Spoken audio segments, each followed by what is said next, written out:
రాష్ట్రంలో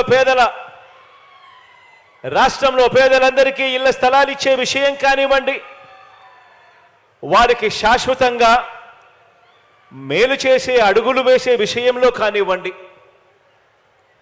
ఇళ్ల నిర్మాణం విషయంలో కానివ్వండి, గత ప్రభుత్వానికి మనందరి ప్రభుత్వానికి మధ్య తేడా ఎంతుందో ఒకసారి గమనించమని చెప్పి మీ అందరితోనూ కూడా కోరుకుంటూ, మీ అందరి సమక్షంలో కొన్ని విషయాలు మీ అందరి ముందు ఉంచదలుచుకున్నాను.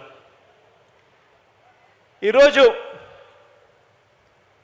మనం చేసే ప్రతి పని, ఈ 58 నెలల కాలంలో వేసిన ప్రతి అడుగు పేదల జీవితాలు మారాలి, వారి బ్రతుకులు మారాలి, ఆ పేద పిల్లలు ఎదగాలి, ఎదిగి భవిష్యత్తులో పేదరికం నుంచి బయటకు వచ్చే పరిస్థితి రావాలి అని ప్రతి అడుగు పడింది. పేదలకు ఒక న్యాయం, పెద్దలకు మరో న్యాయం ఉండటానికి వీల్లేదని పేదలకిచ్చే ఇళ్ల పట్టాలను కూడా రాష్ట్రంలో ఐఏఎస్ అధికారులకు కానీ, లేకపోతే ఎప్పుడైనా ఎమ్మెల్యేలకు ఇచ్చే పట్టాలు కానీ, లేకపోతే ఇతర ప్రముఖులకు ఇచ్చే వాళ్లకు పట్టాలు ఇచ్చినప్పుడు వాళ్ళకు ఏ నిబంధనలు అయితే వర్తిస్తాయో, ఏ నిబంధనలు అయితే వాళ్లకు పెడతామో అవే, అటువంటి నిబంధనలే, అటువంటి రిజిస్ట్రేషన్ ఇచ్చి కన్వేయన్స్ డీడ్ ఇచ్చే కార్యక్రమమే మన పేదలందరికీ కూడా జరగాలి అని చెప్పి మొట్టమొదటిసారిగా రాష్ట్ర చరిత్రలో ఎప్పుడూ జరగని విధంగా ఏకంగా పేదలకిచ్చే ఇళ్ల పట్టాలను ఢీ పట్టాలుగా కాకుండా ఏకంగా రిజిస్ట్రేషన్ చేసి ఇచ్చే కార్యక్రమం జరుగుతూ ఉంది ఇవాళ ఇక్కడ నుంచి. రాష్ట్రంలో ప్రజలకు 2 రకాల నిబంధనలు ఉండటం నిజంగా నాకు కూడా ఆశ్చర్యం అనిపించింది. నాకు మొట్టమొదట తెలియదు,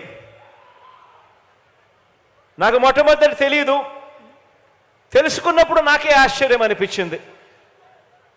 ఏ రాష్ట్రానికైనా కూడా ఈ రకంగా 2 రకాల నిబంధనలు ఉండడం, పేదలకు ఒక రకమైన నిబంధనలు, పెద్దలకు ఇంకొక రకమైన నిబంధనలు ఉండడం ఏ రాష్ట్రానికైనా కూడా మంచిది కాదు. 77 ఏళ్ల స్వాతంత్రం తర్వాత కూడా మన రాష్ట్రంలో ఈ రకంగా 2 రకాల విధానాలు ఉండటం మీద తిరుగుబాటు చేస్తూ మనందరి ప్రభుత్వం పరిపాలనా సంస్కరణలను తీసుకువచ్చింది. ఒక్క ఇళ్ల పట్టాల విషయం ఒకటే కాదు, ఈ 58 నెలల మన ప్రయాణంలో ప్రతి అడుగు కూడా ఒక విప్లవాత్మక సంస్కరణను తీసుకొచ్చే దిశగా అడుగులు పడ్డాయి అని చెప్పడానికి మీ బిడ్డగా సంతోషపడతా ఉన్నాను అని చెప్పి సందర్భంగా తెలియజేయడానికి గర్వపడతా ఉన్నా. గ్రామానికి గ్రామ ప్రజలకు పట్టణ ప్రజలకు అందించే పౌర సేవల విషయంలో అయితేనేమి, ఇంటింటికి తలుపు తట్టి అందించే సేవల విషయంలో అయితేనేమి, అన్నింటిలోనూ కూడా విప్లవాత్మక మార్పులు తీసుకువచ్చి మనందరి ప్రభుత్వం అడుగులు ముందుకు వేసింది అని చెప్తా ఉన్నాను. ఈ విప్లవాలకు మూలం పేదలకు న్యాయం, పెద్దవారికి ఒక న్యాయం అన్న విధానాన్ని ప్రతి అడుగులోనూ కూడా మార్చేసేయాలి అని తాపత్రయంతో పడిన అడుగులు. పేద పిల్లలకు గవర్నమెంట్ బడి,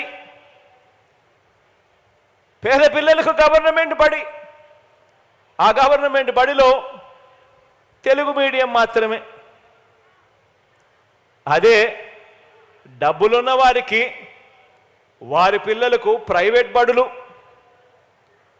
ఆ ప్రైవేట్ బడులలో ఇంగ్లీష్ మీడియం. కేవలం ఇద్దరి మధ్య తేడా డబ్బులు ఉండడం మాత్రమే. ఇది మనందరి ప్రభుత్వం అధికారం రాకముందు ఉన్న పరిస్థితి. ఇప్పుడు పేద పిల్లలకు ఇంగ్లీష్ మీడియం, అది కూడా మన గవర్నమెంట్ బడులలోనే.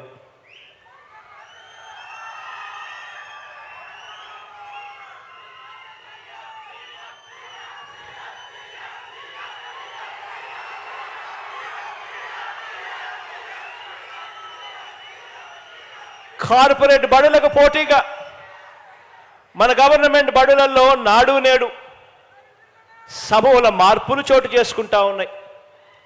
గవర్నమెంట్ బడులలో పిల్లలకి ఇచ్చే టెక్స్ట్ బుక్లు బైలింగ్వల్ టెక్స్ట్ బుక్స్, సులభంగా అర్థం కావడానికి ఒక పేజీ తెలుగు, మరో పేజీ ఇంగ్లీష్. మొట్టమొదటిసారిగా పిల్లలు చదువుకుంటున్న చదువుల్లో బైజూస్ కంటెంట్ను తీసుకురావడం జరిగింది అనుసంధానం చేస్తూ. మొట్టమొదటిసారిగా గవర్నమెంట్ బడులలో పిల్లలకు 8వ తరగతి రాగానే పిల్లల చేతుల్లో ట్యాబ్స్ పెట్టి ప్రైవేటు కార్పొరేట్ బడుల కన్నా కూడా ఇంకా గొప్ప స్థాయిలో మన గవర్నమెంట్ బడి పిల్లలకు ట్యాబులు ఇచ్చి ఈరోజు నడిపిస్తా ఉన్నాం.